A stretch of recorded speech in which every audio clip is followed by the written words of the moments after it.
There were 3 of them. They walked into the orchard behind the house, and they never came back.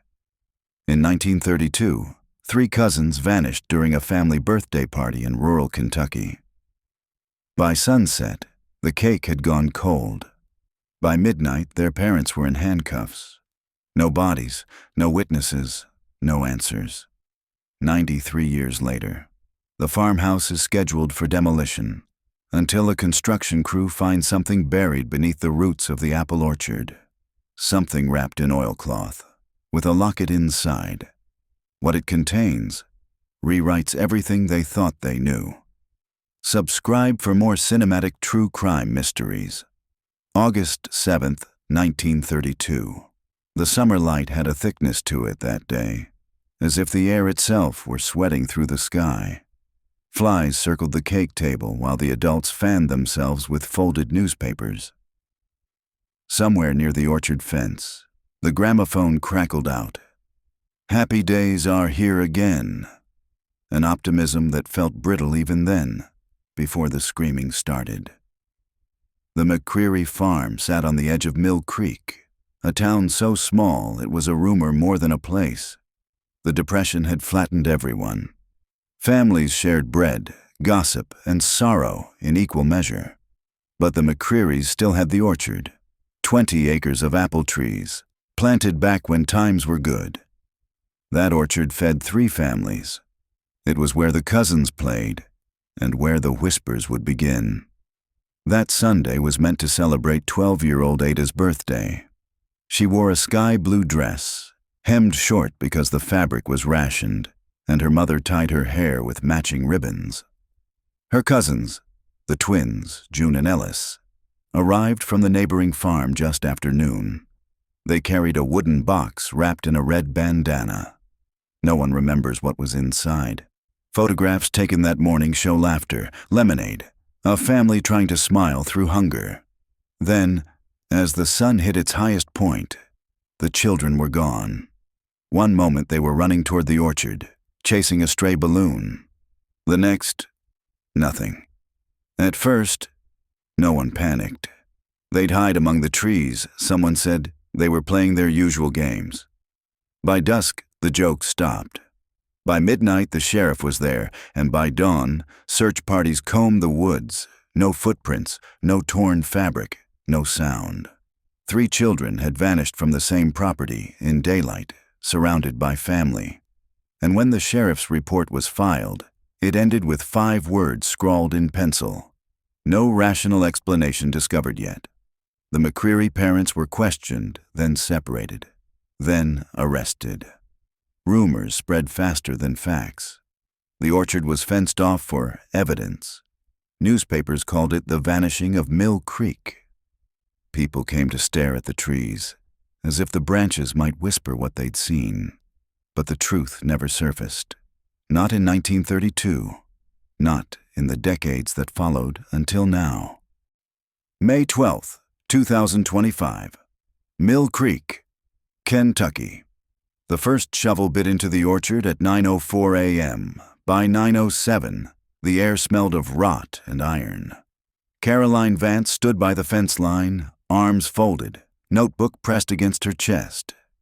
The demolition crew had paused when the backhoe teeth struck something that didn't sound like stone. Hollow, fragile.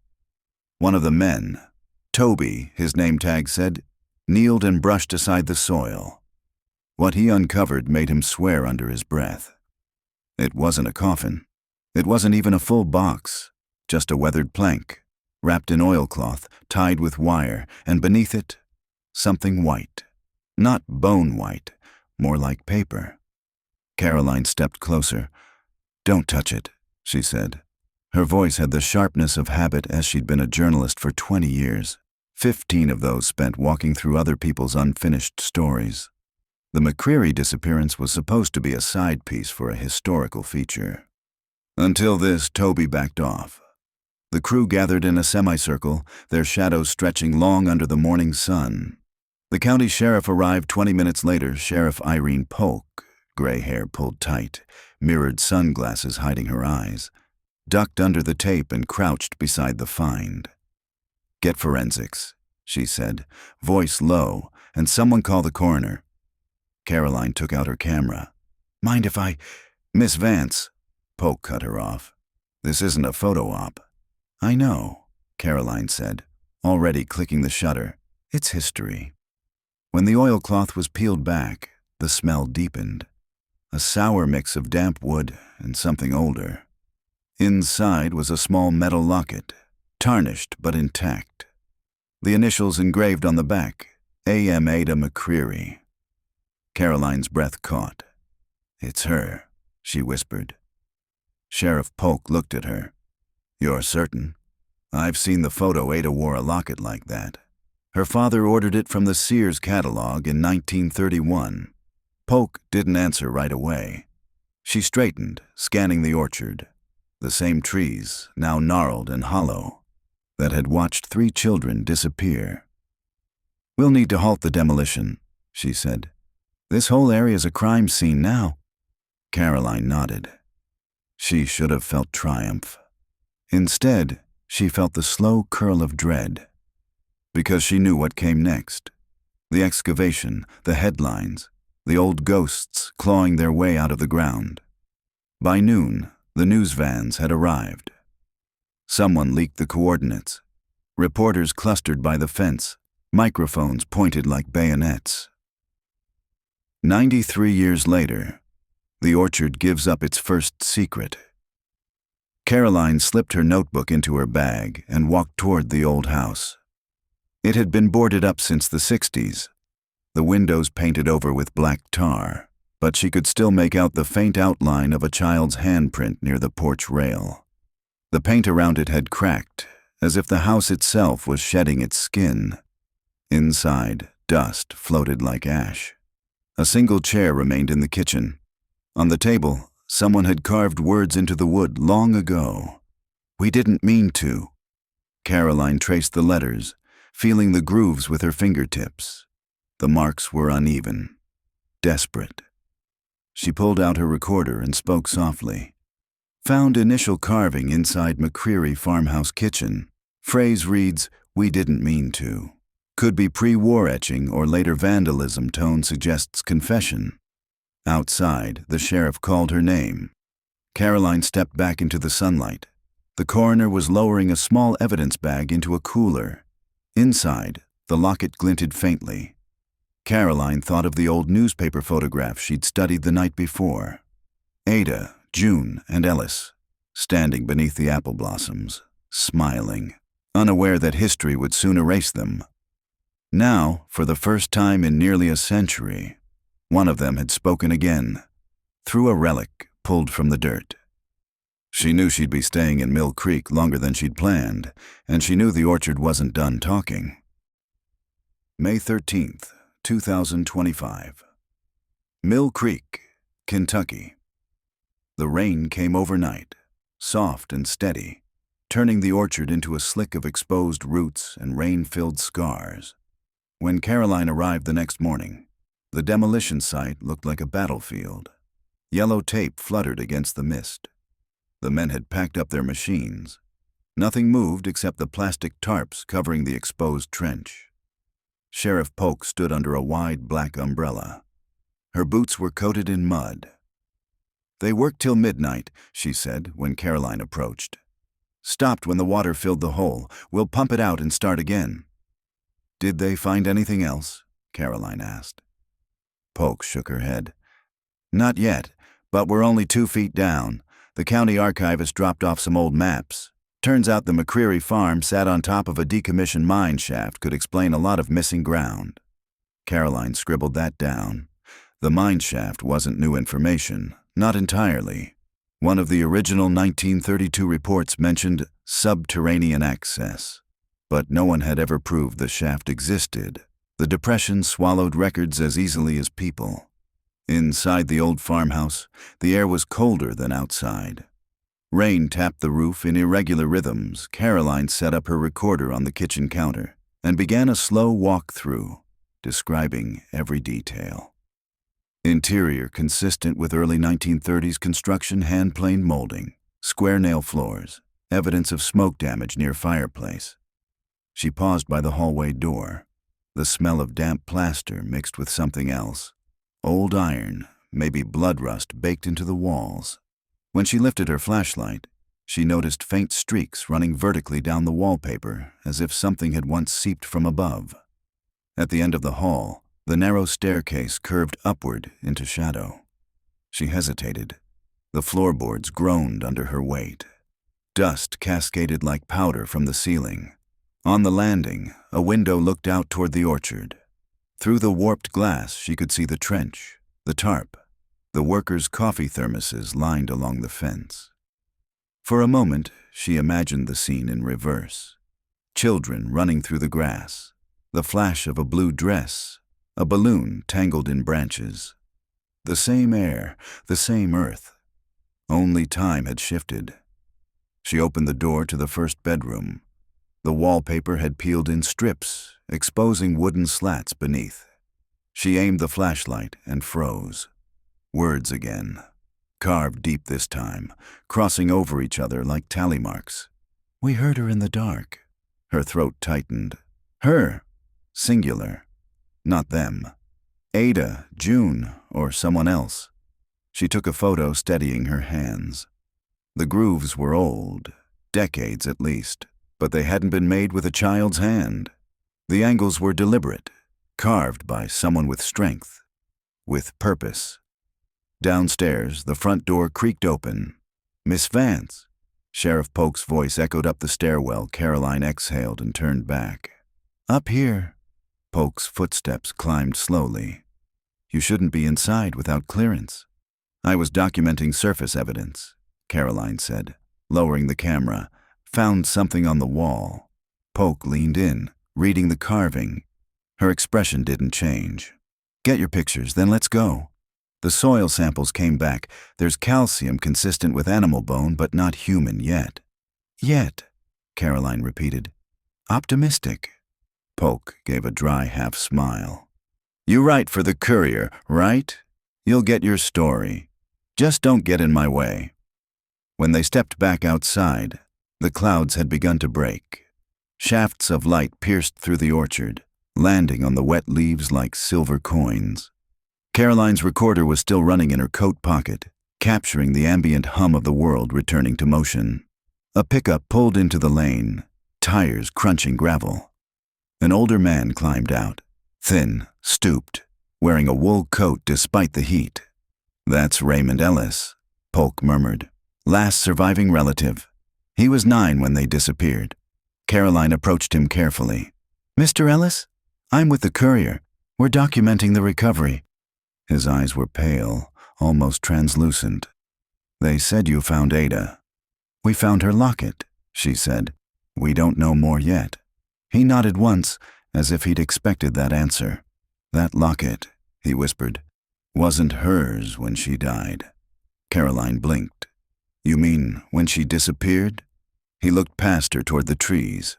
You think they disappeared, but I heard them. All night, under the orchard knocking. Polk stepped forward. Mr. Ellis, you told investigators in 1958 you didn't remember anything. He smiled faintly. I didn't then, I do now. The ground talks when it rains. A chill threaded up Caroline's spine. The rain had started again, thin and whispering through the branches. Raymond Ellis turned back toward his truck. Before he climbed in, he said, There's a cellar under the east side of the house. Nobody ever sealed it. That's where you'll find the rest of them. The engine coughed to life, and the truck vanished down the lane. Polk stared after him. The east side collapsed years ago. There's nothing left. Caroline looked toward the sagging section of the foundation, where ivy crawled over broken stone. Maybe he's right, she said. Maybe there's something we haven't heard yet. She returned to her rental car as the light faded. In the back seat, her laptop glowed faintly.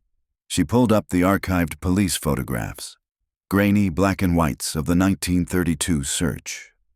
On one of them, a group of men stood around the same east wall Raymond had mentioned behind them, barely visible, a dark square cut into the earth. She zoomed in. There, half obscured by shadow, a wooden door. The caption read only, Area sealed for safety. Caroline closed the laptop slowly. Outside, the orchard was dark again, whispering in the wind. Somewhere beneath those trees, the ground still knocked, and the house remembered every sound. May 14th, 2025. Mill Creek, Kentucky. The storm that night hit like a confession. Thunder rolled through the hills, shaking loose what the earth still tried to hide by morning. The ground steamed under the returning sun, and the orchard looked freshly washed. Cleaner, but not innocent. Caroline arrived before the sheriff's team. She parked by the crumbling fence, boots sinking into mud. The farmhouse windows gleamed wet and dark, reflecting pieces of the orchard like broken glass. Somewhere beneath her feet was the cellar Raymond Ellis had spoken of. The rest of them, he'd said. His words had followed her through sleep. She stepped inside. The air still smelled of plaster and rain. Dust motes swirled in the sunlight, seeping through the cracks. She moved toward the eastern side, where the floor slanted downward. The boards here were soft, swollen from years of moisture. Her flashlight traced the seams, then caught on something, a line in the dust. Straight, deliberate. She knelt. The line wasn't a crack. It was the edge of a trap door, barely perceptible beneath a layer of grime. She ran her fingers along the edge until they met a small, rusted ring. "Raymond," she murmured, almost like a prayer. The wood resisted at first, groaning like an old hinge awakening. Then it lifted.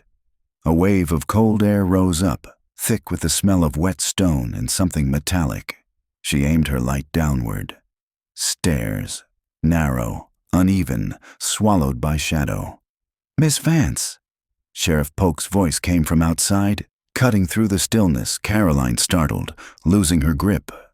The hatch slammed shut with a hollow thud. She stepped back, heart racing. Polk appeared in the doorway, a flashlight in hand. "You shouldn't be here alone." "I found it," Caroline said, pointing. "The cellar." Polk approached, shining her beam onto the floor. The ring glinted faintly. She crouched. Jesus, he wasn't lying. "I wanted to wait," Caroline lied. Her pulse was still in her throat. Polk radioed for backup. "We'll document and descend together if there's evidence down there. It's been waiting long enough." Within an hour, 2 deputies and a forensic tech arrived. They rigged floodlights and tested the staircase for stability. The first few steps held. Beyond that, darkness. Polk descended first, followed by the tech, then Caroline, recorder in hand. The air grew colder with each step, saturated with the smell of earth and mold. When her foot hit the packed dirt floor, she realized how deep it was. At least 12 feet below ground. The beams of light fanned out across the cellar walls. It wasn't large, maybe 12 by 15 feet, but it had been built with precision. Brick walls, hand-mortared. Wooden shelves along the far end. Some collapsed, others intact. Mason jars lined the shelves, sealed, unbroken, filled with murky liquid. The forensic tech leaned closer. "These aren't preserves," he murmured. Inside one jar floated a child's ribbon, blue faded to gray. Another held marbles, cracked and cloudy. A third contained something that looked like paper, folded tightly, edges curling with age. Caroline stepped closer. Her flashlight beam trembled. She recognized the fabric in the first jar, the pattern of daisies. She'd seen it in a photograph from 1932 Ada's dress. She swallowed hard. "They kept things," she said softly. "Trophies." Polk moved to the back wall. "There's something else here." Embedded into the bricks was a wooden beam. Carved into it were initials: A.M., J.E., and E.M., Ada, June, Ellis. Beneath them, newer letters, shakier, etched with a knife. "It wasn't supposed to be us." The words seemed to hum in the still air. Caroline felt her stomach tighten. The forensic tech began photographing. His flash illuminated something under the shelf. a small pile of fabric. When he lifted it, dust fell away, revealing a leather-bound book, waterlogged but intact. The cover had once been green, embossed on the front. Family Ledger, 1931 to 1932. Caroline's recorder caught her whisper. They kept records. Polk nodded toward the tech. Bag it carefully. We'll examine it upstairs. As they turned to leave, Caroline's light swept across the far corner and froze on a shape, a depression in the dirt, no bigger than a small child. Inside it, something glimmered faintly, a single button catching the light. Her voice was barely a breath. "Sheriff." They uncovered it with gloved hands. The button belonged to a shoe, small, scuffed, with a strap across the top. When they lifted it, the heel came loose, exposing what had been hidden beneath, a sliver of bone, pale against the dark soil. Silence filled the cellar. Polk spoke quietly. "Call the coroner and seal the site." Caroline turned off her recorder. Her hands trembled. The cellar smelled of old secrets and the end of denial. The rain returned by late afternoon. They worked through it, documenting, photographing, collecting. By dusk, the first evidence bags were sealed and labeled. Caroline stood by her car, watching as the sheriff locked the farmhouse door behind them. "Who would keep trophies?" she asked. "Who would keep a ledger of it?" Polk's expression was unreadable. Maybe someone who needed to remember exactly what they did. Caroline looked back toward the orchard. The fog had begun to rise again, swallowing the lower branches in gray. For the first time, she wondered if the orchard's silence wasn't absence, but witness. When she finally drove back toward town, she saw something strange in her rearview mirror. A figure standing at the edge of the fence, small, still, wearing what looked like a pale blue dress. She blinked, and it was gone. That night, in her motel room, Caroline laid the photos out on the bed. The jars, the ledger, the carvings. The cellar felt alive even on paper. Her phone buzzed. An unknown number. No message, just a photo attachment. She opened it. The image was grainy, black and white. A young girl smiling at the camera, holding a locket. The same locket they had found that morning. Beneath it, a single typed line. Not all of them were dead when they disappeared. The ledger dried overnight under forensic lights. By morning, it sat on a metal table inside the county sheriff's temporary evidence tent, its pages yellowed, curling at the edges like dried leaves. A faint smell of mildew clung to the air, mixed with coffee and rain. Caroline arrived just as Sheriff Polk flipped open the first page. Every entry was written in the same looping, practiced hand. Black ink, careful spacing, like someone documenting accounts for a store or a farm. But the titles told another story. January 3rd, 1932. Inventory, household labor. February 12th, compliance schedule. March 5th, results of correction. Polk read aloud. "This doesn't read like a farm ledger," Polk said. "It reads like a scorecard." "No," Caroline said quietly. "It sounds like a record of people." The pages listed initials instead of full names. A.M., J.E., E.M., and occasionally an unidentified R. Each entry logged tasks completed, hours observed, and remarks. Cold, detached notes like, "A.M. failed recitation, correction required." "What kind of correction?" Polk asked. Caroline pointed to the next column. The handwriting grew smaller, slanted. "A.M. refused to remain inside cellar, cried for mother. Correction administered by M.C." Polk's face hardened. "M.C., she said. McCreary. Probably the father." They turned the page. The ink had bled from dampness, but a faint phrase was still visible across the top margin. "To make them proper." Caroline's stomach turned. This isn't just discipline. He was documenting behavioral experiments. Polk frowned. Experiments? Look at the terminology. Compliance. Response to correction. Schedule. It's systematic, not punishment. Procedure. Polk exhaled, rubbing her temples. He was trying to fix them. The last legible entry was dated August 6, 1932, the night before the disappearance. AM, JE, and EM placed under orchard supervision. Final test scheduled for dawn. MC notes dissent from DM uncooperative. Replacement may be necessary, Caroline whispered. DM, Delia McCreary, the mother. She was arrested too, Polk said, for obstruction, but charges dropped after her death. She died that same year, Caroline murmured. Heart failure, they said. Polk's radio crackled from the corner table. A deputy's voice came through the static. Sheriff, you might want to step outside. We've got something in the orchard.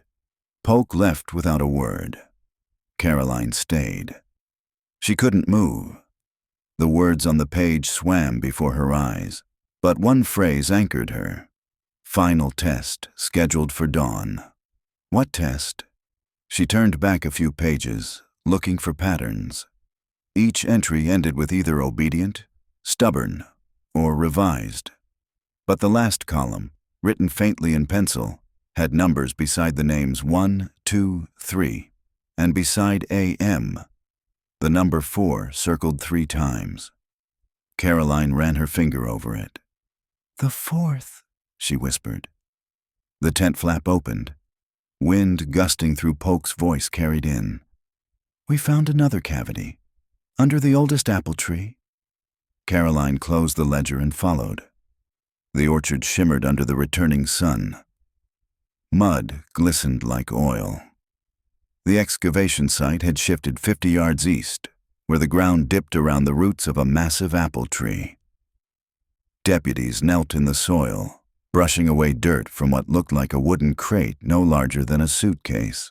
This was wrapped in burlap, one said, dated 1932 on the nails, found a second locket inside. Caroline crouched beside it. This locket was oval, brass, slightly dented. Inside was a photograph. 3 children standing in front of the same tree they'd just dug beneath, but someone had scratched an X across one face. Ellis. She felt the breath leave her lungs. He survived, she said. Raymond? Polk asked. Yes. Ellis was his middle name. He changed it after the trial. He was one of the children in this photo. Polk frowned. So the X? What does that mean? Maybe it means he wasn't supposed to survive. Polk called over a deputy. Get Raymond Ellis on the line. If he's still in Mill Creek, bring him in. By early evening, Caroline sat across from Raymond inside the sheriff's office. Rain streaked the window behind him, turning the glass into a moving blur. I told you there were more, he said. His hands shook as he set down a handkerchief. The orchard's roots grow over what's buried. They feed on it. Caroline leaned forward. Raymond, your father kept a ledger. He wrote about something called a test. His eyes fluttered shut. The Sunday lesson. What was it? He hesitated, voice thin. He made us kneel in the orchard at dawn, said God's light saw who was pure and who was weak. If you flinched when the sun hit your eyes, you failed. And then he stopped. Caroline's voice softened. And then what? He said the ground would take you back. Polk watched him carefully. You think he buried them alive? Raymond didn't answer. His eyes had drifted toward the rain, far away, trapped in the orchard again. There was singing, he whispered. Ma tried to stop him. That's why she died. The room fell silent except for the ticking of the wall clock. Caroline's phone buzzed. A message from an unknown number. One sentence. He wrote more than one ledger. Attached was a photograph. Another book, identical, lying open on what looked like a wooden table covered in dirt. The timestamp on the file read 2:17 a.m.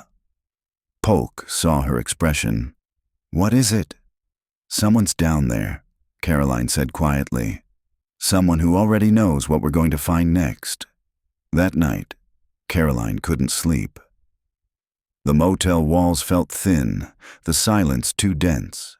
She laid the ledger on the desk, its pages whispering when she turned them.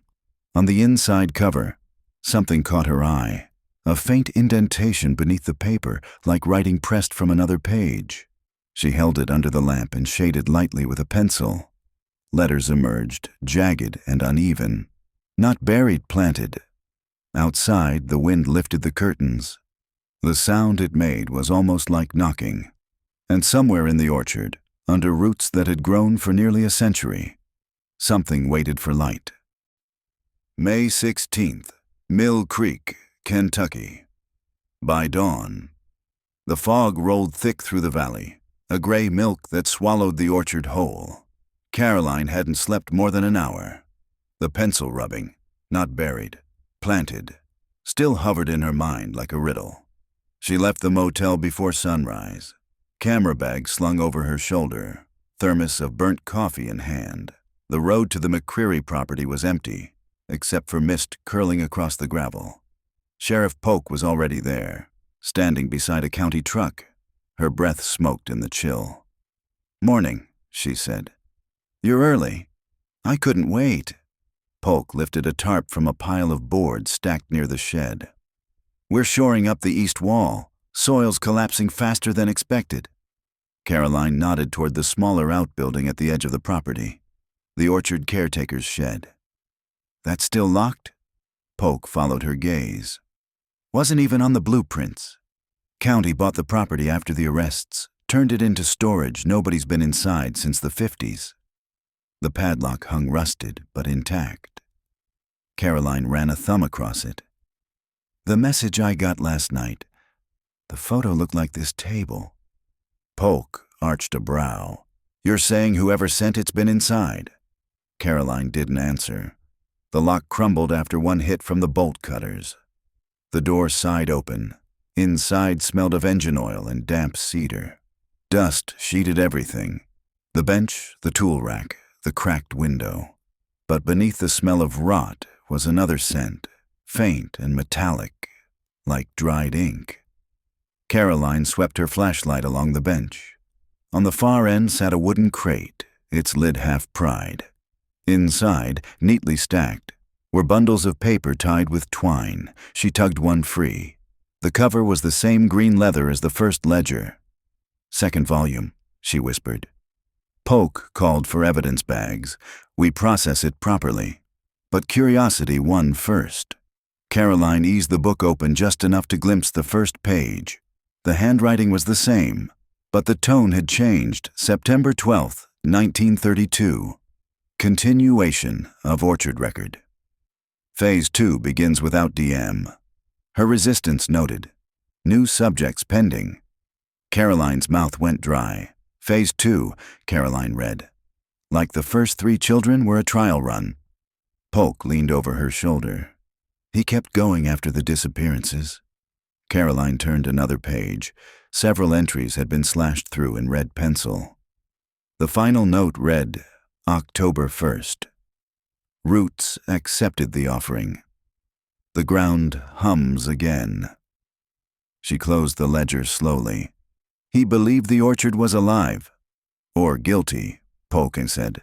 Either way, he wrote like a man who'd lost his mind. They brought the ledger back to the sheriff's tent.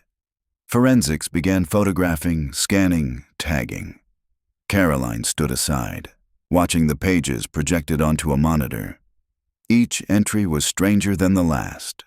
Phrases like, "The soil breathes," "Obedience through burial," "New growth noted near Eastern Row," and always, always the same 3 letters at the bottom of the page. R. A. Polk frowned. That's not McCreary's initials? Caroline thought back to Raymond Ellis's tremor-soft voice. He made us kneel in the orchard at dawn. What if R.A. was someone helping him? An assistant? Or a witness? Caroline said. Someone who stayed behind after he was arrested. The forensic tech looked up. There's dried resin in the paper fibers. Not ink, sap. From applewood. Caroline felt a prickle along her arms. The ledgers had literally absorbed the orchard by afternoon. Polk left to file preliminary reports with the state task force. Caroline stayed behind, cataloging photographs. She moved to the window for air. The orchard shimmered under late-day light. wet leaves flashing silver. Then she saw movement near the far shed. Someone stepping between the trees, too tall to be a child, wearing a rain slicker. She grabbed her camera and stepped outside. The figure vanished around the trunk. "Hello?" she called. Only the sound of dripping branches answered. She crossed to where she'd seen them. Mud sucked at her shoes. On the ground lay footprints, fresh, deep, and a scrap of paper pressed into the mud. She lifted it carefully. It was a page torn from the second ledger, edges damp, writing blurred but legible. "Do not wake what she planted. The roots won't know you're not hers." A twig snapped behind her. She turned, camera raised, but nothing moved except the orchard. Rows and rows of trees, silent, staring back. That evening at the motel, Caroline spread both ledgers on the bed. The first ended the night before the disappearance. The second began a month later, after the arrests. Someone had continued the records long after McCreary should have been in custody. She opened her laptop and searched county archives again. After 3 false leads, she found it. A caretaker hired by the state in late 1932 to maintain the seized property. Ruth Ann McCreary Polk's Ray, Delia's sister. The aunt no one ever questioned. Caroline scrolled through the microfiche photo attached to the record. A woman in a plain dress, standing beside the orchard, eyes narrowed against the sun. In her hands, pruning shears. Behind her, the same massive tree where they'd found the crate. Caroline's phone buzzed. A new message, same unknown number. She kept planting. "Look under the caretaker's shed." She looked toward the window. Across the dark field, a single light glowed in the direction of the orchard, faint, flickering, like someone carrying a lantern. She grabbed her flashlight and recorder. Her pulse drummed steady as thunder. The night air was thick with dew. Frogs croaked from the creek. When she reached the shed, the door was still ajar from earlier, the air inside colder than the night itself. She swept her light across the floor. One of the planks near the back wall bowed slightly under her weight. She knelt. Beneath the board, soil, and beneath the soil, cloth. She peeled back the dirt inch by inch until the beam of light caught glass, ajar, sealed, filled with pale liquid. Inside floated a coil of hair, blonde, tied with ribbon. On the lid, scratched letters, R.A.M., Ruth Ann McCreary. Caroline whispered, "You weren't keeping records, you were keeping roots." Her phone vibrated again. No text this time, just an audio file automatically downloading. She played it. A woman's voice crackled through static, low and breathless. "They think the children died, but the orchard took them. It wanted more. It always wants more." The file ended with a single sound. Knocking. 4 times. Caroline stared at the phone until the screen dimmed. Outside, the wind moved through the branches with a whisper that almost sounded like breathing somewhere beneath the shed. The earth shifted, and the orchard waited for dawn. May 17th. Mill Creek. The morning broke colorless and still. The orchard, washed by a night of thin rain, shimmered with a kind of restrained calm, as if it had taken a long breath and was now waiting to exhale. Caroline walked the perimeter tape with Sheriff Polk, boots sinking in the softened earth. "State forensics will be here by noon," Polk said. "They'll pull the jar you found under the shed. We'll log it as biological evidence." Caroline nodded but kept staring at the tree line. The previous night's voice message echoed in her head. They think the children died, but the orchard took them. She hadn't told Polk about it. Not yet. Not until she understood what it meant. They reached the caretaker's shed again. The forensic techs had marked the floorboards with chalk and left the jars sealed inside a cooler. Caroline crouched near the spot and brushed away loose dirt. The soil was strangely light. Not loam, but ash mixed with clay. She pressed a handful between her fingers. It smelled faintly sweet, like dried apples. "Sheriff," she said softly. This isn't just dirt, she said. It's what's left of somebody. Polk joined her. Fertilizer, maybe? Caroline shook her head. This is human ash. Someone burned something here long ago and tilled it back into the ground. Polk's jaw tightened. Ruth Ann? Caroline looked up. I think she kept the orchard alive the only way she knew how. At county records that afternoon, Caroline combed through a gray box labeled Property Holdings 1932 to 1938. Most pages were brittle, carbon copy deeds typed in fading violet ink. Near the bottom, a small folded affidavit caught her eye. Caretaker contract. Ruth Ann McCreary. Signed October 15, 1932. She read aloud quietly. In exchange for maintaining the orchard, R.A. McCreary will ensure continued soil integrity and supervise remaining miners until relocation, all planting to follow guidance of Dr. I. Corbin. She froze on the name. Dr. Corbin, she whispered. No one had mentioned a doctor before. She turned the page. Attached was a letter on crisp stationery, stamped St. Augustine Institute for Child Development, Lexington, Kentucky. Miss McCreary, your observations from the orchard are invaluable. Continue documenting root growth correlation with emotional stimuli. Phase 3 commences upon receipt of subjects. Caroline's hands trembled. This wasn't superstition, she murmured. This was an experiment. She scanned the signature. Dr. Isaac Corbin, director. The name was typed, but the pen flourish beneath was unmistakably feminine. That evening, she met Polk at the motel cafe. Steam rose from their coffee cups. The rain outside ticked against the window. St. Augustine, Polk repeated after hearing what Caroline had found. I know that name. They ran state homes during the Depression. Behavioral reform. All shut down in the 40s. They used the McCreary farm as a site, Caroline said, and Ruth Ann was their caretaker. Why bury the kids? Polk asked. Caroline shook her head slowly. Not bury, plant. They thought trauma could be trained out like a weed emotional stimuli, the letter said. The orchard was the laboratory. Polk leaned back. So the doctor, Corbin, was running it. Ruth Ann was her field worker. Caroline hesitated. There's more. The signature on the letter, Isaac Corbin, but the handwriting's female. Polk frowned. So who was she hiding from? They sat in silence for a long moment while the rain built to a steady hiss. Finally, Polk, he said, you realize if this is true, the state's complicit. Caroline's phone buzzed again. Same unknown number. This time, a single text. Ask the Roots about the doctor. She showed it to Polk. Somebody's watching us, Polk said. Caroline swallowed. Or someone who never left. They returned to the orchard at dusk. The forensics team had cleared out. Only the floodlights remained, casting the trees in hard silver. Polk parked near the fence and handed Caroline a pair of gloves. Let's finish what we started. They pried up the remaining floorboards inside the shed. Under the second layer of planks was another cloth bundle, smaller, wrapped tight with twine. Inside lay a notebook sealed in waxed paper.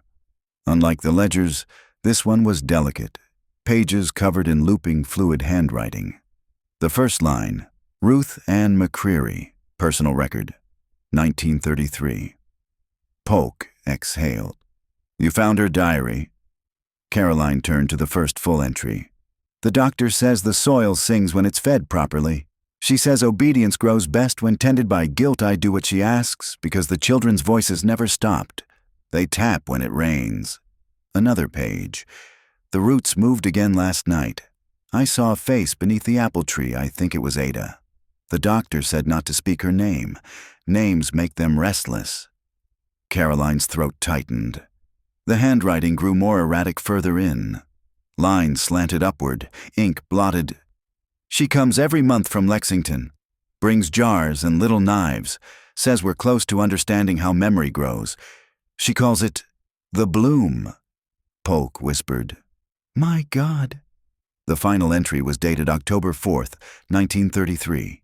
She told me to prepare 3 more beds, said the first crop was successful, but the ground cries now. I hear them every night, knocking under the trees. I think the orchard wants me next.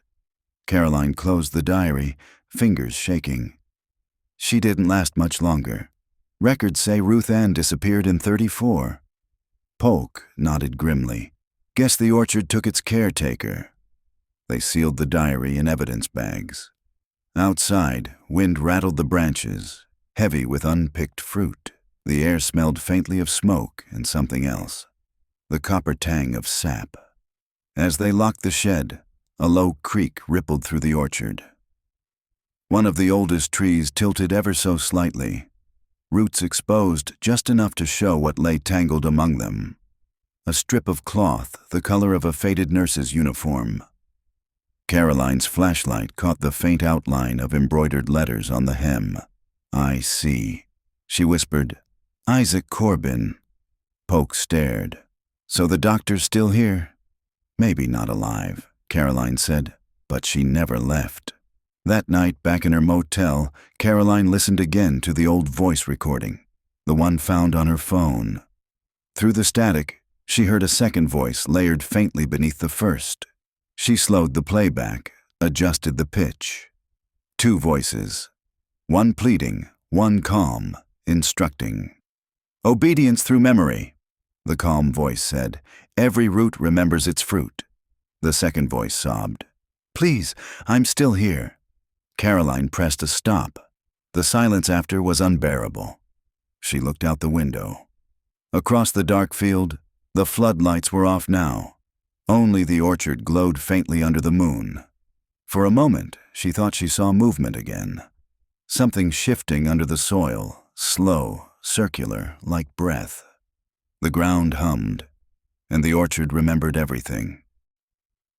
May 18th, Lexington, Kentucky. The archives building sat behind the old university hospital, a windowless block of sandstone with the air of a place that preferred to forget what it held. Caroline signed in under a gray sky that threatened rain. Her badge read, Investigative Researcher, Mill Creek Inquiry. The clerk barely looked at it. The file she'd requested waited on a cart marked Restricted, St. Augustine Institute, 1929 to 1934. It was heavier than she expected. Faded folders, photographs, yellowed carbon copies, all brittle ghosts of bureaucracy. She carried the stack to a quiet table by the microfilm readers. The fluorescent light buzzed overhead. The first folder held faculty rosters.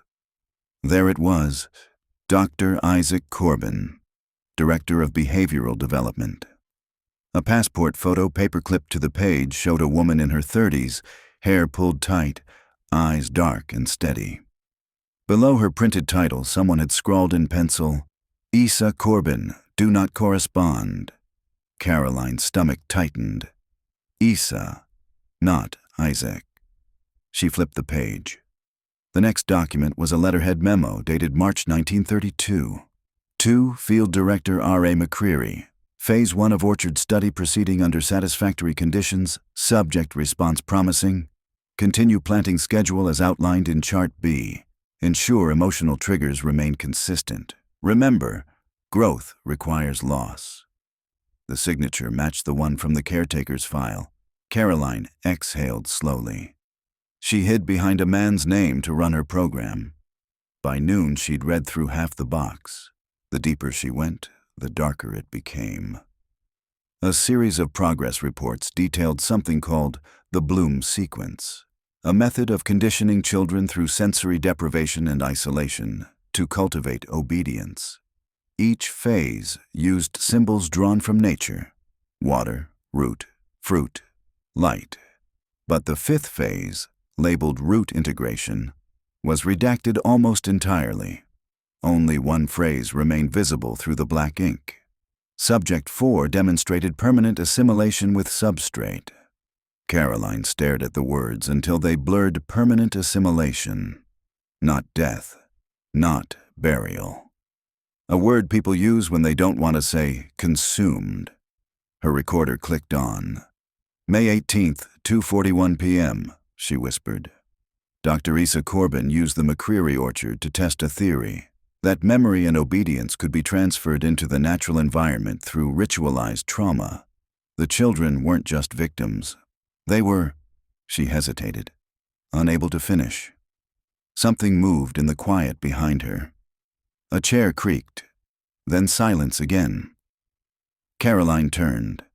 A man in a maintenance uniform was sweeping the far aisle, eyes down, rhythm steady. She returned to the file, but a chill had settled in her spine. The last folder was labeled Field Imagery, 1932. Inside were sepia photographs printed on glossy stock. Each depicted a child standing near an orchard tree. Some smiled, some didn't. On the backs were not names but words: obedient, stubborn, defective. The final photo was different. It showed a woman, Isa Corbin herself, kneeling by a sapling. The ground around it was freshly turned. The photo's back read, "Bloom achieved." Caroline packed her notes, slid the folder back, and checked her watch for 10 p.m. Outside, the rain had started.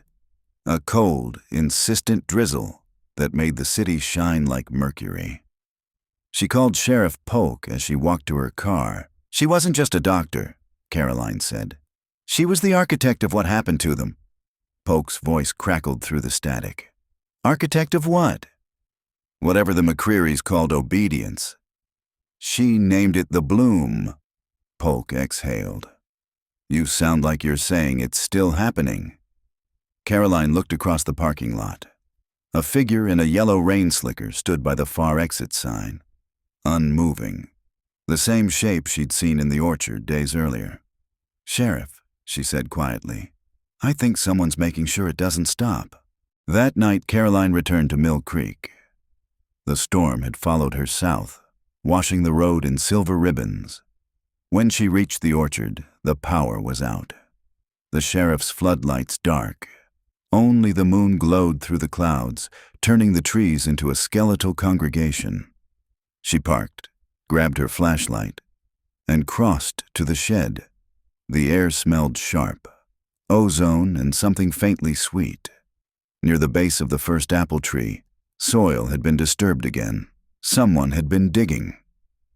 She knelt and shone the light closer. The hole wasn't new. It was old, but freshly uncovered. Roots tangled across its edges like veins. In the center lay a small wooden box. She brushed away the dirt and lifted the lid. Inside was a reel-to-reel tape. Label, The Bloom. Final sequence. Caroline's breath caught the old generator still sat under the shed workbench. She hooked up a portable player, connected the reel, and pressed play. A hiss filled the shed. Then Isa Corbin's voice, soft, deliberate, unnervingly calm. They believe death ends the lesson, but roots remember what flesh forgets. When obedience grows deep enough, the child and the tree become one. The orchard will never die as long as they remain planted. Another voice, young, trembling, whispered something inaudible. Then the sound of digging, then crying. Caroline's hand flew to the stop button. Her heart pounded against her ribs. The shed suddenly felt smaller, the air too close. She looked out the window toward the orchard. Something moved between the trees. A shape, human-sized, bent and shifting like it didn't know how to walk upright anymore. The beam of her flashlight caught it for a second.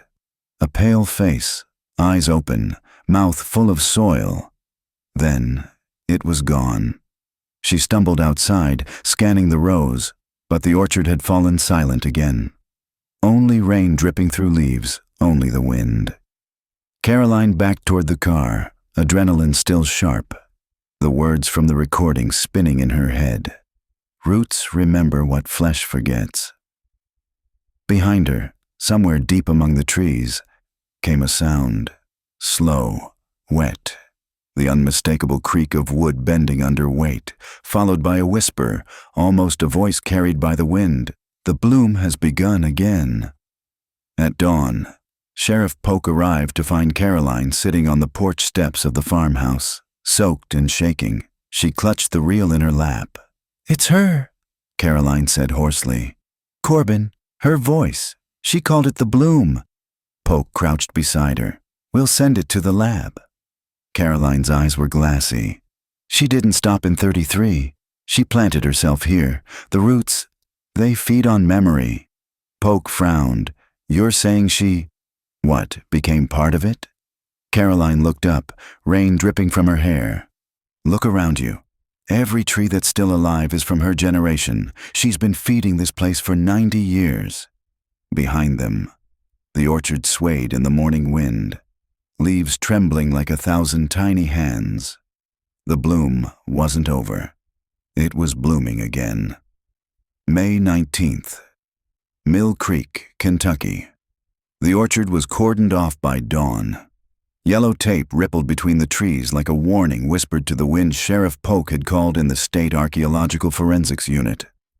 Vans lined the gravel road, their headlights cutting through early mist.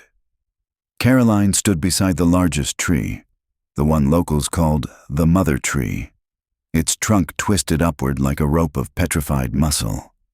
Beneath it, the soil bulged unnaturally, forming a shallow mound. "Ground radar says there's a void beneath it," Polk said, reading the technician's report. "About 8 feet down, roughly circular." "Like a cistern?" Caroline asked. The tech shook his head. "More like a chamber, wooden lining, possibly hand-built." Caroline felt the cold crawl of inevitability down her spine. The orchard remembers what flesh forgets. Polk nodded to the crew. "Start careful, shovels only." By mid-morning, the excavation had exposed a hatch of weathered planks interlaced with roots. The air seeping from the opening carried a damp, sweet stench, soil mixed with rot and apple fermentation. Caroline crouched near the edge. "That smell," she said. "It's not decomposition, it's fermentation. Something's been preserved down there." The techs pried the hatch open. A puff of air hissed out, thick as breath. Beneath it, a narrow shaft descended into darkness. "We'll need respirators," Polk ordered. Ropes were lowered. Caroline volunteered first. Polk frowned. "You don't have to go down there." "I do," Caroline said. "It started with me reading the files. It should end with me seeing it." She clipped on the harness, adjusted her mask, and descended.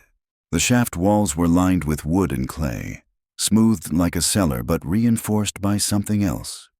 Roots twisted through every seam, their pale tendrils pulsing faintly under her light. Moisture dripped in slow rhythms, almost like breathing. When her boots touched bottom, she found herself in a chamber no wider than a small bedroom. Wooden shelves clung to the walls, covered in glass jars filled with amber liquid. Some contained clumps of hair, others tiny teeth, others things too deformed to name. In the center stood a chair, identical to the one from Asa Corbin's hidden sub-level in Lexington, bolted to the floor. On the chair's seat lay a notebook sealed in wax. Caroline unwrapped it carefully. Inside, the first page was a letter written in a looping, graceful hand. "To whoever finds this, you must understand. I was not killing them. I was preserving what could not survive in this world. The government wanted obedience. I wanted remembrance. The children were not lost. They were rooted." Polk's voice echoed faintly from above. "Caroline, status." She barely heard. Her flashlight swept across the far wall. Carvings in the wood. Dozens of small handprints pressed into the grain, blackened with sap beneath them. Words etched deep. "We stay." Caroline whispered, "Oh God." Another movement caught her eye. One of the roots pulsed again, this time visibly, the surface shifting as though something beneath the bark was trying to move. She stepped closer. Inside the translucent sapwood, something glimmered. A sliver of bone, small and curved, caught mid-swallow. She stumbled backward. "They're in the roots," she whispered. "They're bones. The notebook slipped from her hands, pages spilling open to the last entry. The bloom completes when memory replaces marrow. The roots drink what we cannot carry. In this way, they remain children forever. The air around her thickened. Her head swam with the smell of fermentation and earth. She called up weakly. "I need to come out." Polk's voice came faintly. "Copy that. Haul her up."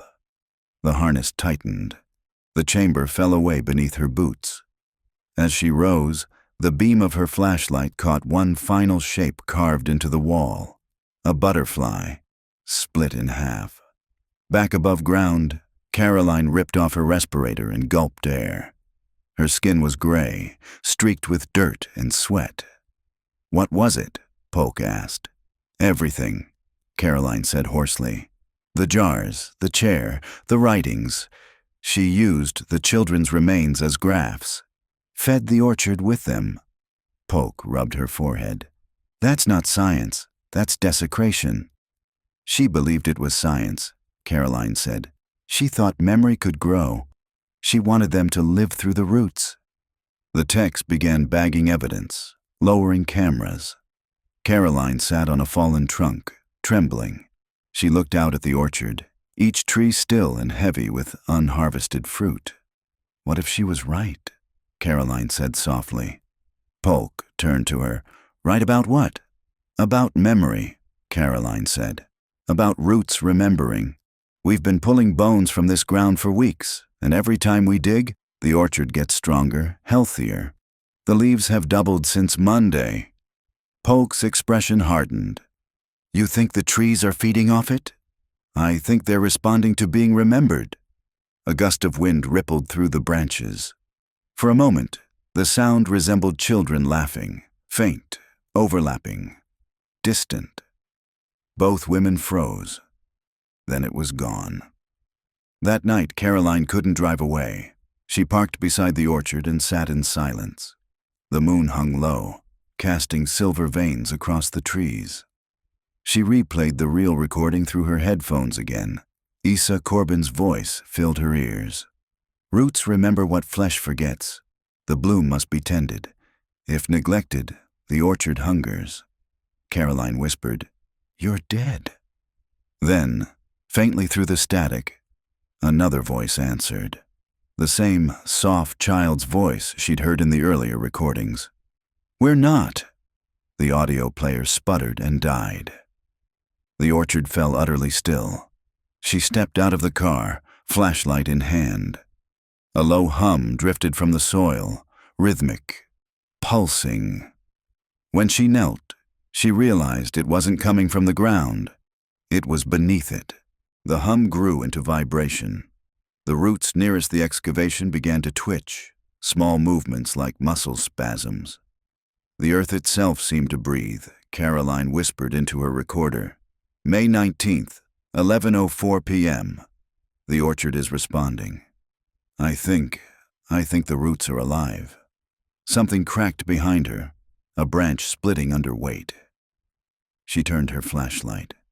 For one fleeting instant, she saw a shape half risen from the soil, small, humanoid, covered in bark. Its eyes hollow but reflecting light like mirrors. Then it sank back beneath the roots, leaving only ripples of disturbed soil. Caroline staggered backward, breath shallow. The orchard settled again into silence, but the air now smelled unmistakably of fresh sap and something else. Apples, dozens of them, ripening all at once. She looked up. Every tree glistened with fruit, round and heavy, red as new blood, and when the wind passed through them, the sound it made wasn't rustling.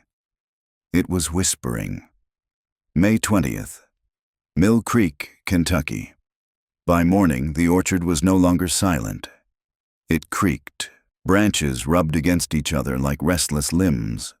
The scent of fermenting apples hung thick in the damp air, heady and metallic. Sheriff Polk stood near the excavation site, staring at the impossible. The trees closest to the uncovered chamber had bloomed overnight, pale blossoms where there had been only leaves the day before. "This isn't natural," she said.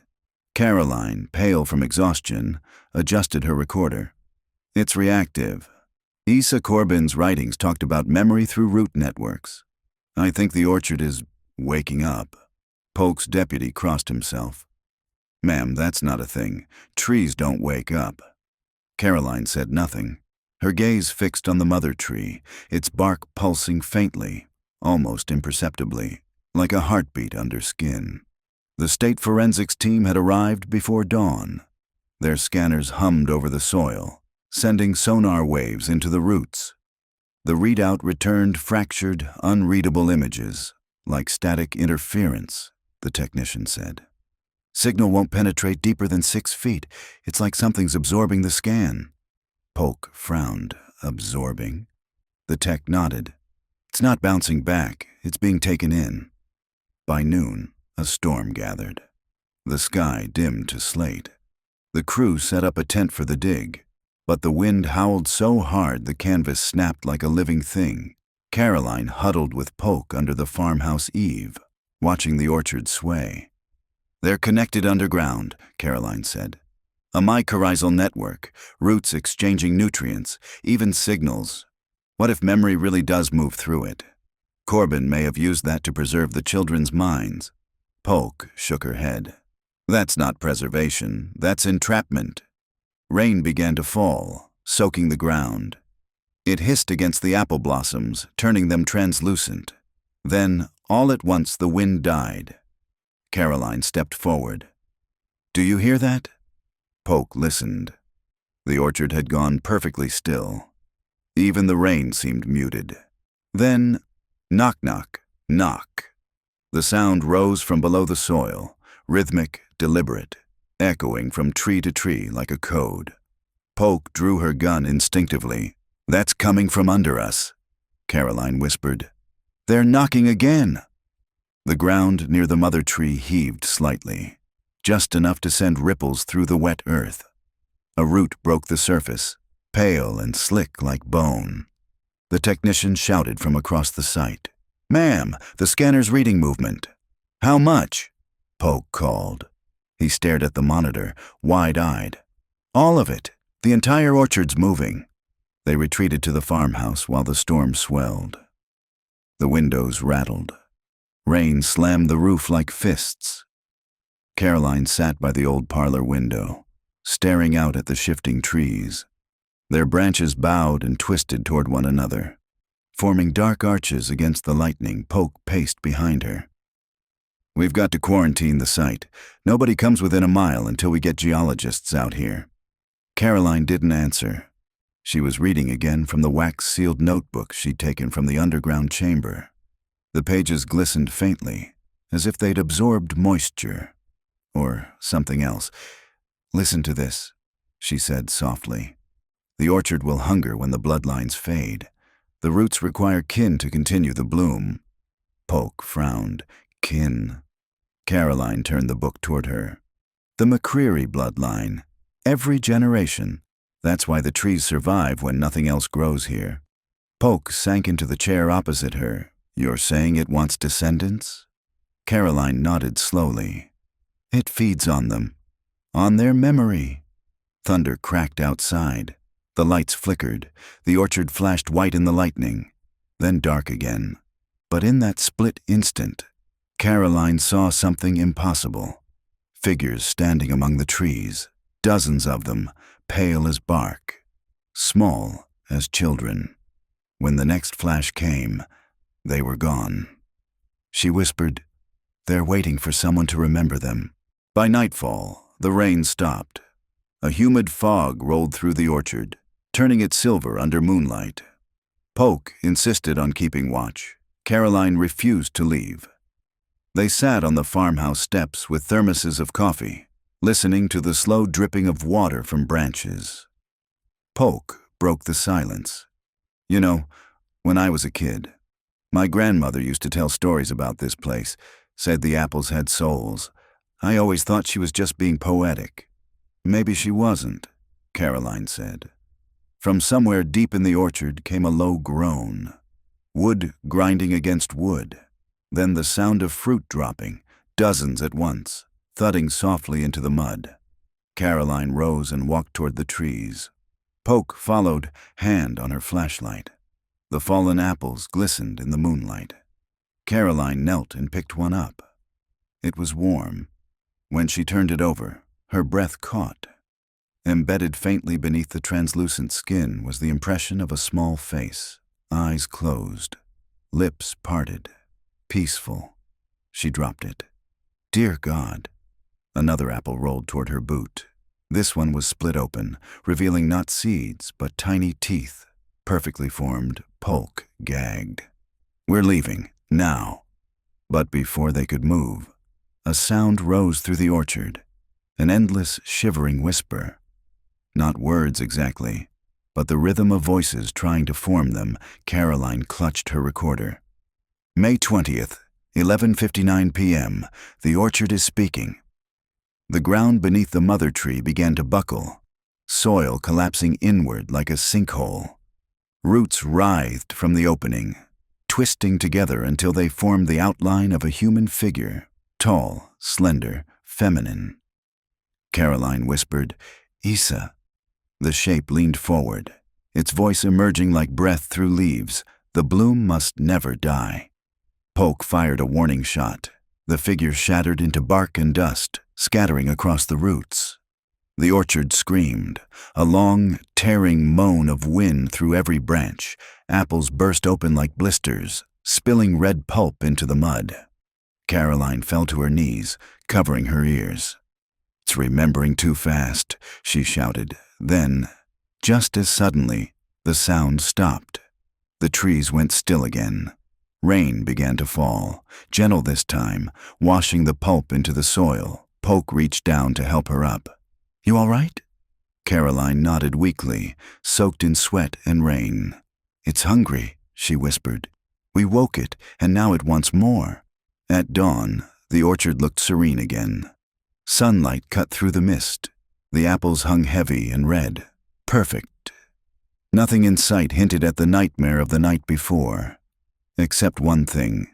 The soil around the mother tree had split open just enough to reveal something pale beneath the roots. A human hand, slender and adult. Fingers curled upward as if reaching for light.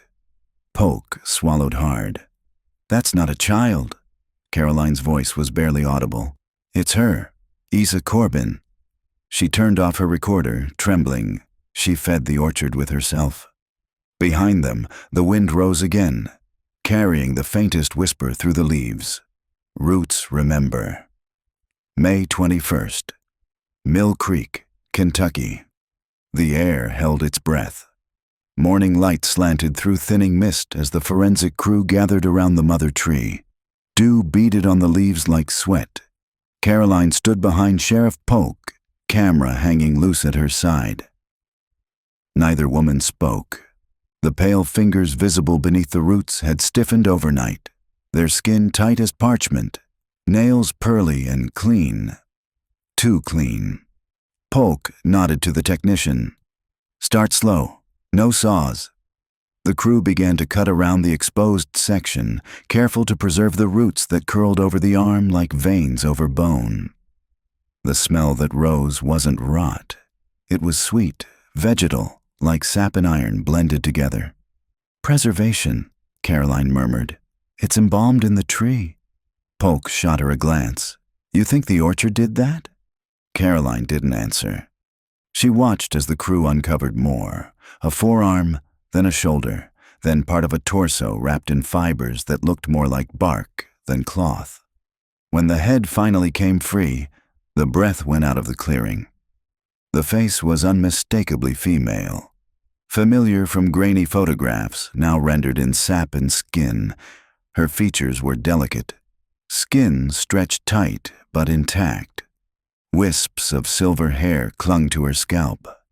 Around her neck hung a chain of apple blossoms, dried but still fragrant. Caroline whispered, Isa Corbin. One of the technicians cursed softly. Christ, it's like she's part of it. Polk crouched beside the body. Get samples to the lab. DNA, tissue, whatever's left. Caroline knelt too, studying the way the roots had fused to the flesh. Thin tendrils entered through the skin and vanished beneath, as if veins and wood had traded places. She fed herself to it, Caroline said. The integration she wrote about, it wasn't metaphor. She meant it literally. The technician looked pale. If she's been here since 1933, decomposition should have reduced her to dust. But this is fresh. She's alive in the botanical sense. The tree's been keeping her stable. Polk straightened. Stable how? Living tissue exchange, he said faintly. The root system's replacing her cells. A shudder moved through Caroline. She's part of the network.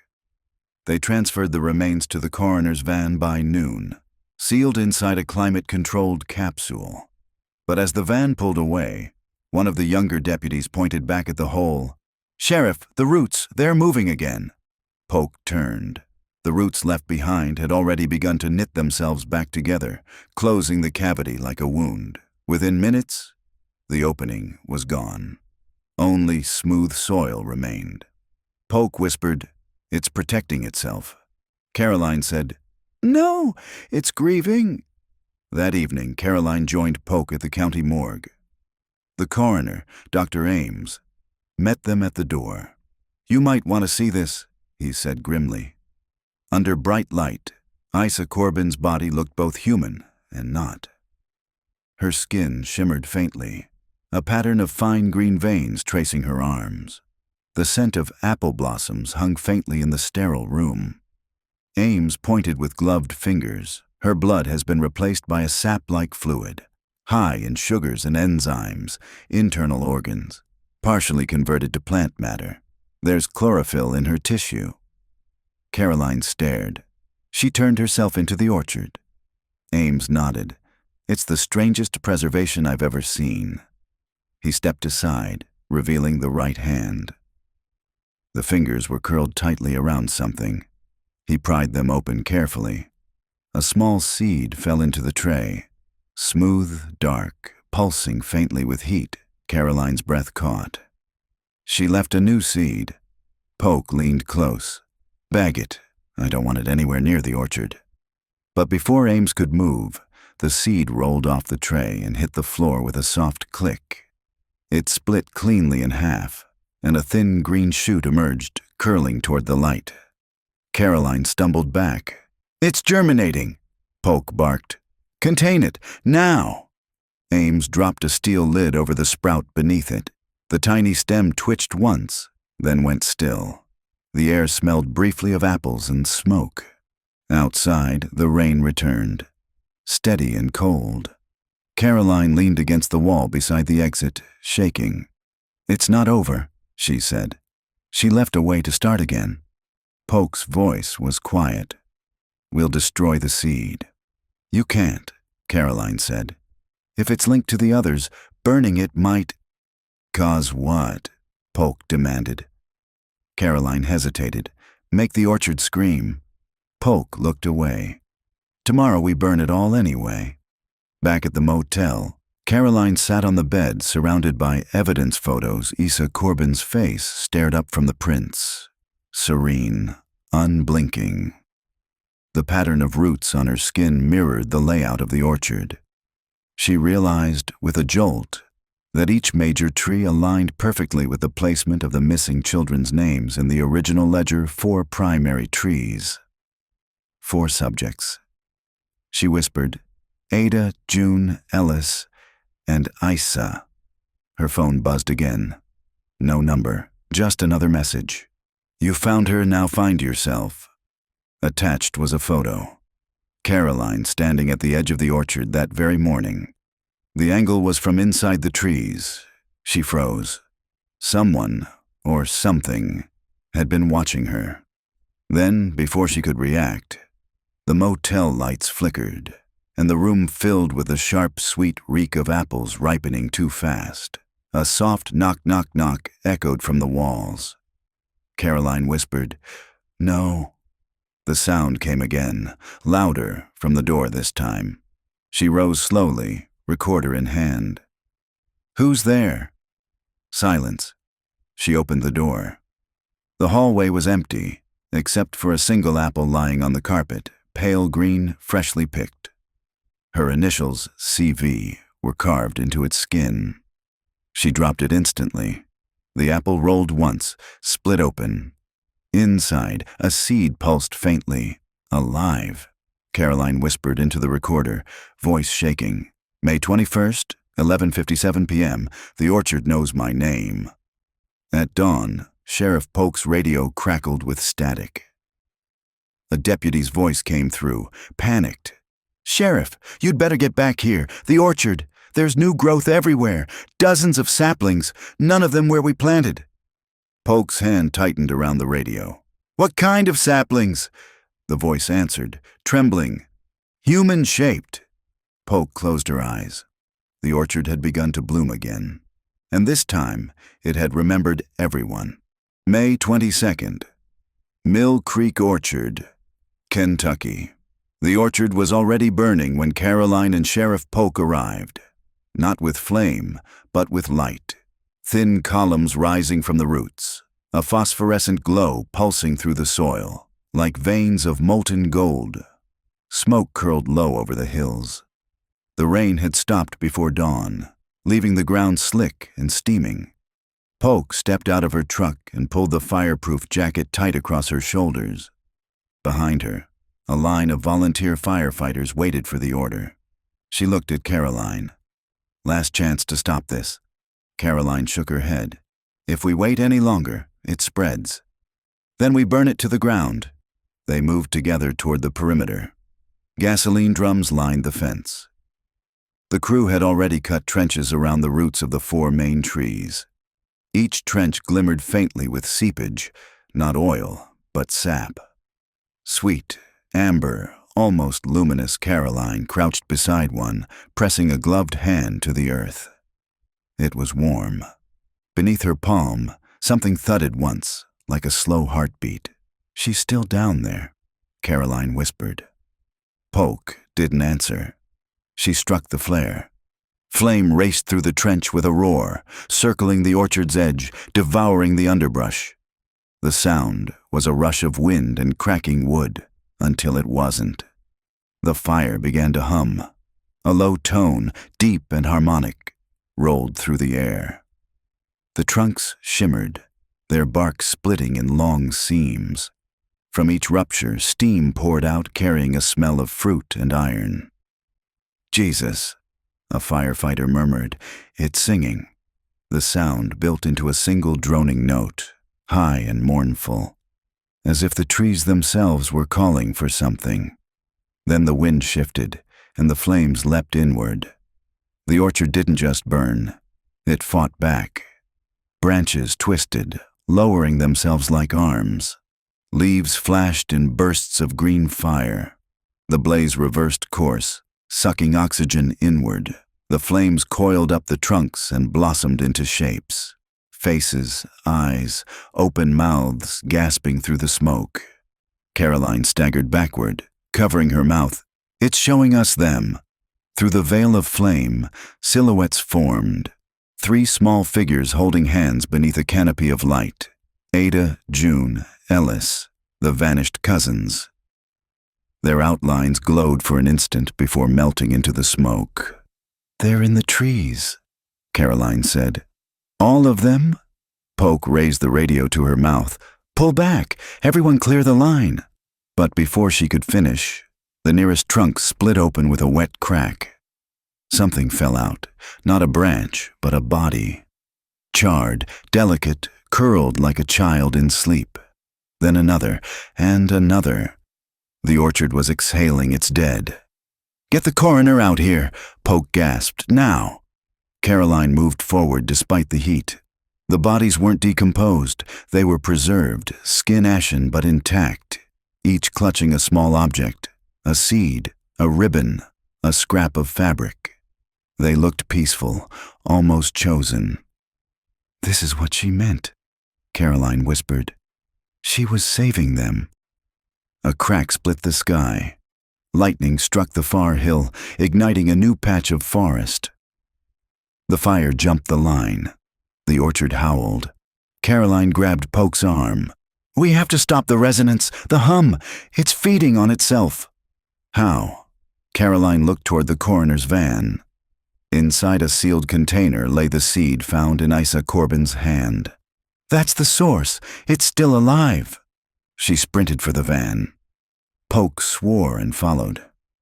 Inside, the air was thick with sap vapor. The container vibrated on the table. Hairline cracks crawled across its steel surface. A dull glow leaked from within. Caroline shouted over the hum. If it breaks, it roots again. We have to end it. Polk drew her sidearm. Step back. She fired 3 rounds into the container. Each shot rang like a bell. The hum faltered, dropped an octave, then ceased. The orchard outside exhaled in unison, a long, trembling sigh. The light in the trees dimmed. Flames settled into ordinary fire. No more faces, just smoke. For a moment it was silent. Then, faintly, through the hiss of the dying blaze, came a child's voice, not from the orchard, from behind them. Caroline turned. The back door of the van stood open. A little girl stood in the frame, hair white as ash, eyes too bright. Her dress was from another time. She held an apple in her hands. Are you Caroline? The girl asked softly. Caroline's voice broke. Who are you? The girl smiled faintly. We were waiting for you. She said you'd come back. Who said that? Isa. She planted me. Polk stepped forward, hand hovering near her holster. Sweetheart, you need to... But before she could finish, the girl crumbled into ash, scattering like smoke. In her place lay an apple seed. Black and gleaming, Caroline stared down at it. She's reborn, she whispered. The ground trembled once, faintly. From the center of the orchard, a single new shoot rose through the burned soil, green and untouched by fire. It swayed in the wind like it was breathing. Polk's radio crackled. Sheriff, we've got movement at the old Corbin house. The greenhouse lights just came on. Polk met Caroline's eyes. She's not finished, is she? Caroline's reply was barely audible. No, she's just beginning again. At dawn, the fire crews reported containment 40 acres reduced to ash, but one tree still stood. The first, the oldest, untouched. Caroline walked toward it alone. The bark was smooth, almost silver now. At its base, half buried in soot, lay Isa's locket. Inside was a photo, not from 1932, but new. Caroline herself, standing among the flames, eyes closed, her stomach turned. The photo was wet, freshly developed. The hum returned, faint, like a heartbeat beneath the earth. Caroline raised her recorder one last time. May 22nd, 5:47 a.m. The orchard survived the fire. Isa Corbin may have transcended death through botanical symbiosis. If this continues, the cycle could repeat. I'm heading to the greenhouse. She paused, voice shaking. If I don't make it back, tell them. The orchard remembers. She turned toward the distant hill where the greenhouse glowed faintly through the fog. Her figure disappeared into the light. The last apple fell from the surviving tree and hit the ground without a sound. May 22nd, 7:40 a.m., the Corbin greenhouse. The glass house stood at the top of the hill like an unblinking eye. Sunlight scattered across its cracked panes, and inside, every surface shimmered with condensation. The orchard fire still smoldered below, sending thin fingers of smoke through the morning fog. Caroline stepped inside quietly. The air was hot, damp, a living lung exhaling. Rows of tables sagged under clay pots and decayed journals. On the far side, a single lantern burned, though no one had lit it. At its base sat a reel-to-reel recorder. Its spools turned slowly, the tape humming through itself like a heartbeat. A label on the side read, Integration, Final Entry, June 1933. Caroline swallowed and pressed play. Static. Then Isa Corbin's voice, older, thinner, but calm. They won't understand what I've done, she said softly. Not yet. They call it disappearance. I call it translation. A pause, a faint rustle of leaves. 3 children, bright as summer. They followed the rhythm willingly, laughter at first, then sleep. They weren't taken. They were chosen. Caroline's hands trembled. Chosen for what? She whispered. To preserve the line, to become roots for the next bloom. Flesh carries memory, but it decays. Wood endures. I gave them the orchard so they'd never die. The voice faltered, trembling with something close to regret. I hear them sometimes. They sing through the soil. They remember every hand that ever touched them. When my own body begins to fail, I'll join them. We'll be one body, a family that can't be broken. Static filled the room. The tape sputtered, then resumed. If you're hearing this, the experiment is complete. The orchard has absorbed what was left of me. Burn it if you must. But the truth is simple. Life always finds another route. The reel slowed, clicking to a stop. Caroline stood still, letting the words sink in. Isa had believed she was saving them, not killing them. Her logic was twisted by grief, maybe by madness, but it was also love turned inside out. Caroline switched off the machine and scanned the tables. More tapes, each carefully labeled. Trial 1, nutrient exchange. Sap flow alignment. Dozens of notes written in Isa's looping hand. She pulled one open, a drawing of an apple core, its seeds replaced by small human hearts. Beneath it, a line in ink. When the hearts root, the mind follows. Caroline exhaled sharply. The entire orchard wasn't an accident. It was deliberate architecture, an organism grown from both botany and guilt. Polk's voice came from behind her. You shouldn't be here alone. Caroline turned. The sheriff stood in the doorway. Soot streaked across her uniform. It's over, Polk said. The fire's out. Whatever's left, we'll catalog and seal. Caroline looked around. Seal it, yes, but don't destroy it. We need to understand it. Polk's brow furrowed. Understand what, exactly? Caroline pointed to the recorder. She wasn't trying to play God. She was trying to outlive guilt. Isa thought she could fix what she broke, that by merging herself and the children into the trees, she was preserving them. It's grief biology, a delusion made flesh. Polk stepped closer, studying the green sheen still clinging to Caroline's gloves. You've been breathing this air too long. Let's finish and get out. Caroline didn't move. There's one more tape. She held up a small reel, unmarked. The metal cool against her skin. She threaded it through the player and pressed play, a man's voice this time. Brittle, formal. June 28th, 1933. Subject IC exhibiting rapid decline. She insists integration was voluntary. Local authorities suspect homicide, remove evidence from site. Program relocated. A door slammed in the background. Another voice entered, softer, female. No more experiments, doctor. She's gone too far. Then Isa again, faint, distant. You can't kill what's already rooted. The tape snapped. Silence filled the greenhouse. Caroline stared at the broken reel, then whispered, It wasn't just her. Someone funded this. Polk's voice was quiet. Whoever did is probably long dead. Then we finish what she couldn't. Polk frowned. What do you mean? Caroline looked through the glass walls toward the orchard below, now smoldering and blackened. We return them. All of them. The children deserve graves, not roots. They began the process that afternoon. Forensic teams combed the ash, collecting fragments, bone, ribbon, bits of porcelain teeth. The air smelled faintly of sap and smoke. Each piece was placed into labeled containers, 43 in total. The orchard's silent census. Caroline worked until dusk. Dirt streaked across her face, hands trembling. She spoke to them as she worked. I'm sorry, she whispered. I know you were trying to be loved. I'll make sure they say your names again. Polk watched her quietly. For the first time since it began, she looked almost at peace. June 1st. Memorial Site. Mill Creek Cemetery.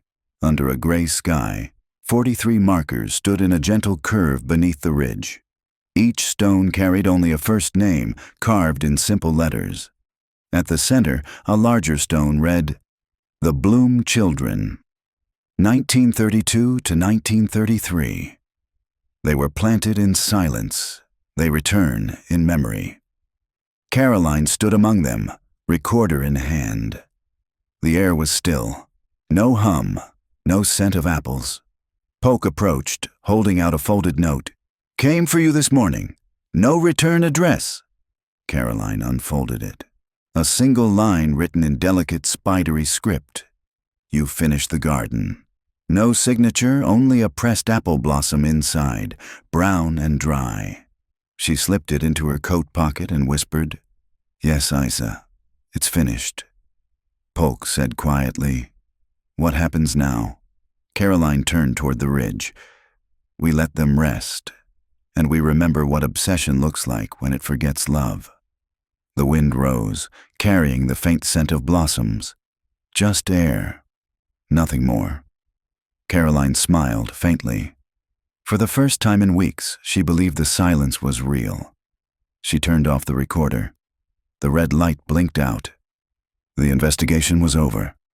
The orchard was ash, and the dead, finally, were only dead. Afternoon sunlight spilled over the Corbin homestead, warm and golden. Children's laughter rang from the back garden as Isa set the birthday cake on the table. 3 cousins, cheeks flushed, eyes bright. Ada June. "Ellis," she smiled, though her hands trembled. "Make a wish," she said. They did, blowing out the candles together. For a heartbeat, all was joy. Then Isa's husband appeared at the door, face pale. "They're asking again about the experiments," he murmured. "You promised it was done." Isa looked at the children, her nephew and nieces, and whispered, "It's never done. They're too fragile for this world. But in the orchard, they'll never wither." Outside, the wind shifted. The apple trees rustled as if answering her. The children giggled, racing toward the orchard with handfuls of cake. Isa followed, humming softly under her breath. The rhyme drifted through the trees, 1 for roots and 1 for bloom, 3 for laughter, 4 for gloom. When the apple hums at night, children fade into the light. The laughter faded, the orchard whispered, and the hills swallowed their names. 80 years later, someone would dig there again and listen.